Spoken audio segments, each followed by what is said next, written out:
Pause égalité, première.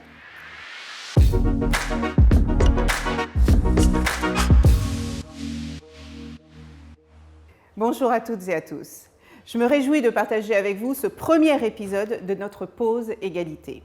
Aujourd'hui, nous sommes à la veille du forum Génération Égalité. Et le forum Génération Égalité, c'est le rassemblement féministe mondial le plus important depuis un quart de siècle. Co-organisé par la France et le Mexique sous l'égide d'ONU Femmes et après un lancement à Mexico en mars dernier, il culminera à Paris à partir de demain et jusqu'au 2 juillet. Il réunira des chefs d'État et de gouvernement, des organisations internationales, mais aussi des représentants de la société civile, de la jeunesse et du secteur privé. La déclaration et le programme d'action de Pékin ont été adoptés lors de la 4e conférence mondiale de l'ONU il y a 26 ans. Il constitue à ce jour le cadre international le plus complet pour parvenir à l'autonomisation des femmes et à l'égalité entre les femmes et les hommes. Pour autant, le progrès accompli en 26 ans ne doit pas nous éblouir. Les droits des femmes restent fragiles et doivent être constamment consolidés. La crise sanitaire qui s'est abattue sur la planète en 2020 et dont la parenthèse n'est pas encore close impacte les jeunes filles et les femmes de manière disproportionnée. Elles sont à la fois en première ligne dans la réponse à la pandémie et elles sont aussi les plus touchées puisqu'elles en subissent de plein fouet les conséquences économiques et sociales.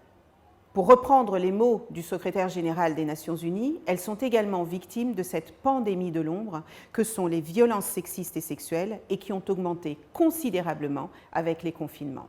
Dans le même temps, ces dernières années, de nombreux États ont adopté ouvertement des positions conservatrices prônant un retour aux valeurs dites familiales et prétextant des différences culturelles ou religieuses pour revenir sur les droits universels des femmes acquis par les textes internationaux. Le retrait turc de la Convention d'Istanbul est un exemple parmi d'autres qui symbolise ce recul.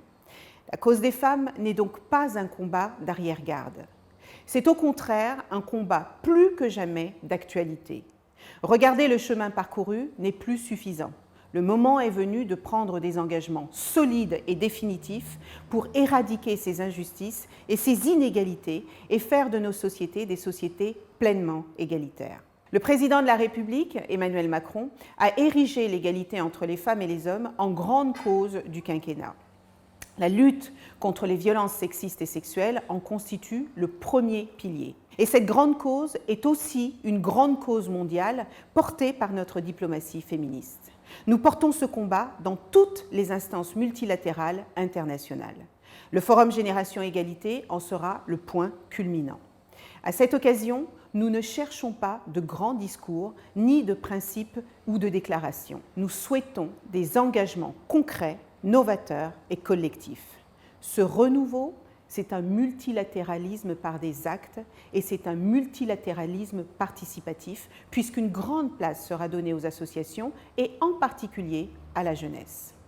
Les droits des femmes ne sont pas acquis à jamais. Nous devons rester constamment vigilants et nous ne devons tolérer aucun recul.